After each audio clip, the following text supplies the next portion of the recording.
যেদিন আমার গার্লফ্রেন্ড মেডিকেলে চান্স পেয়েছিল সেদিনই আমি বুঝতে পেরেছিলাম আমাদের 3 বছরের সম্পর্কটা হয়তো শেষ হতে চলছে। তাই হয়তো নাফিজা মেডিকেলে চান্স পাওয়ার খবর শুনে কেন জানি আমি খুশি হতে পারিনি, কারণ আমি তখন গ্রামের একটা জাতীয় বিশ্ববিদ্যালয়ে খুব সাধারণ একটা ডিপার্টমেন্ট অধ্যয়নরত। আমার ভয় হতে লাগলো নাফিজা হয়তো আমাকে ভুলে যাবে, আমার থেকে হাজার হাজার ভালো ছেলে তার জন্য প্রস্তুত থাকবে, তার সাথে প্রেম করার জন্য অথবা তাকে বিয়ে করার জন্য। তবে নাফিজা তেমন কিছু করলো না। চান্স পাওয়ার পর সে খুশি আমাকে জড়িয়ে ধরে বলেছিল, আমার স্বপ্ন পূরণ হয়েছে মারুফ, অনেক ছোট থেকেই আমার ইচ্ছে ছিল আমি ডাক্তার হব। এই দিনটির জন্য আমি অনেক কষ্ট করেছি। আজ হয়তো আমার থেকে কেউ এই পৃথিবীতে সুখী নয়।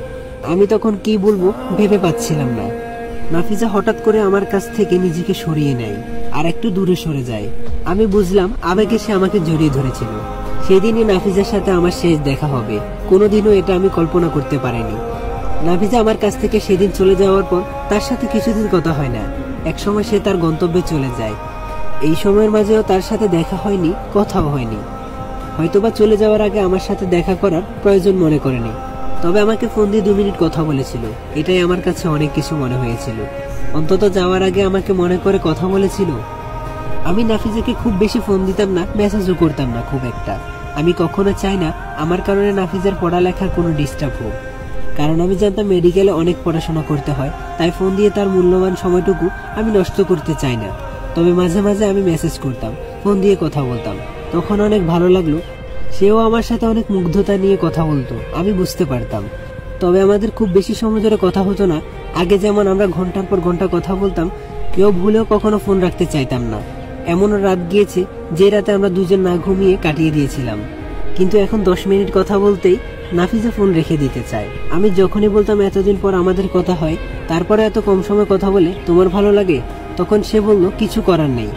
এমন একটা সময় থাকে যখন চাইলে সবকিছু করা যায় না। আমি চাইলেও তোমার সাথে বেশি কথা বলতে পারবো না।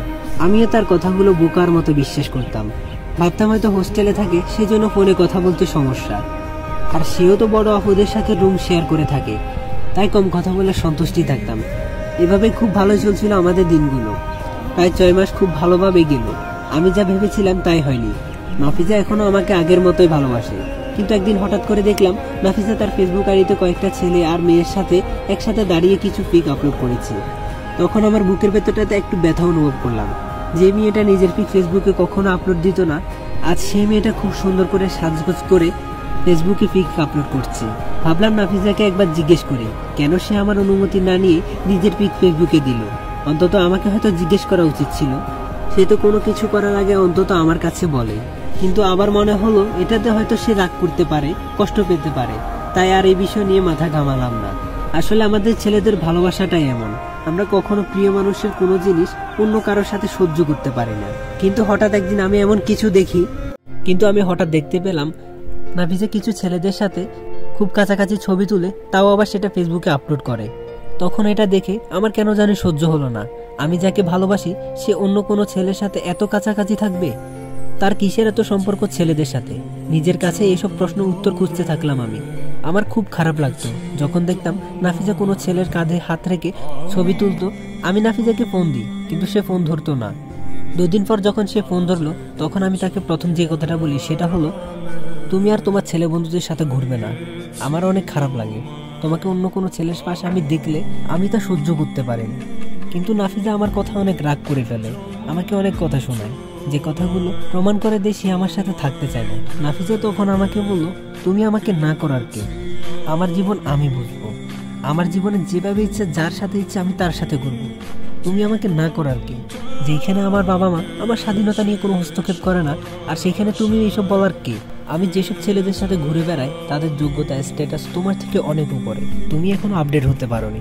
আমার মনে হচ্ছে আমাদের সম্পর্কটা এখানে শেষ হওয়া উচিত, কারণ তোমার জন্য আমি আমার লাইফস্টাইল, চলাফেরা এসব পরিবর্তন করতে পারবো না। আমি আমার মতো করে নিজের জীবনটাকে চালাতে চাই। আমার স্বাধীনতায় আমি কারো হস্তক্ষেপ মেনে নিব না, সে যেই হোক না কেন। আমি আশা করি তুমি আমার কথা বুঝতে পেরেছো। নাফিসা যখন কথাগুলো বলল, তখন আমি কিছুক্ষণের জন্য স্তব্ধ হয়ে গিয়েছিলাম। কিছু বলার মতো ভাষা খুঁজে পাচ্ছিলাম না। শুধু ভাবছিলাম এতদিন ধরে এত যত্ন করে গড়ে তোলা 3.5 বছরের সম্পর্কটা এক নিমিষে শেষ হয়ে যাচ্ছে।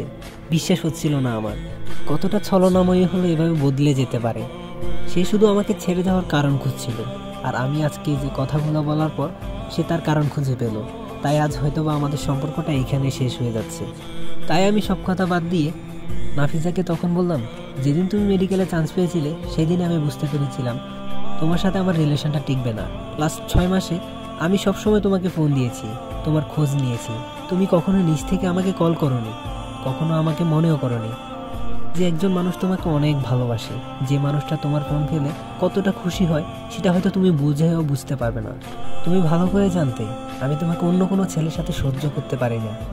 তাই তুমি ইচ্ছে করে তোমার ছেলে বন্ধুদের সাথে ঘুরে বেড়াতে, তাদের সাথে ছবি তুলতে, আবার সেইগুলো দেখানোর জন্য আপলোড করতে। আমি কিছুটা হলেও বুঝতাম, তারপরে আমি এসব সহ্য করতাম। তুমি এটা চেয়েছিলে আমি যেন রাগ করে তোমাকে এমন কিছু বলি যেটার সাহায্যে তুমি আমাদের সম্পর্কটা শেষ করতে পারো। আজ তুমি সফল। আর কখনো কথা হবে না, দেখা হবে না তোমার সাথে। কথাগুলো বলেই ফোনটা আমি চিরদিনের জন্য রেখে দিই। মনে মনে একটা জেদ করে কোনোদিন আমি তাকে আর ফোন দিব না।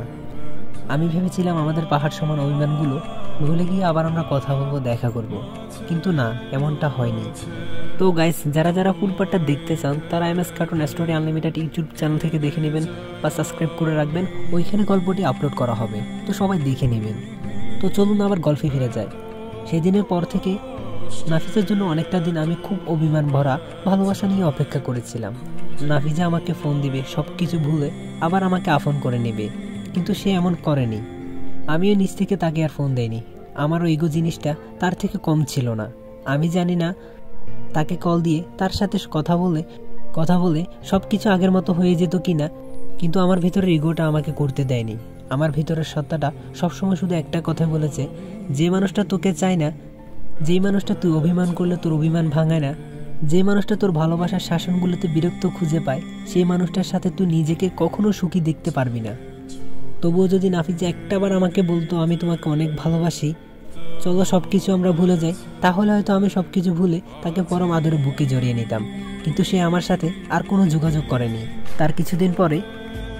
তো গাইস, ভিডিওটি কেমন লাগলো অবশ্যই কমেন্ট করে জানাবেন। যদি নেক্সট পার্ট চান তাহলে এখনই কমেন্ট করে জানাবেন।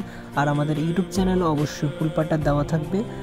আশা করি খুব তাড়াতাড়ি আমি ফুল পার্টটা দিয়ে দিব, তো ওইখান থেকে আপনারা দেখে নেবেন। আর চ্যানেলটি সাবস্ক্রাইব করে বেল আইকনটি প্রেস করে দিবেন। সবাইকে ধন্যবাদ।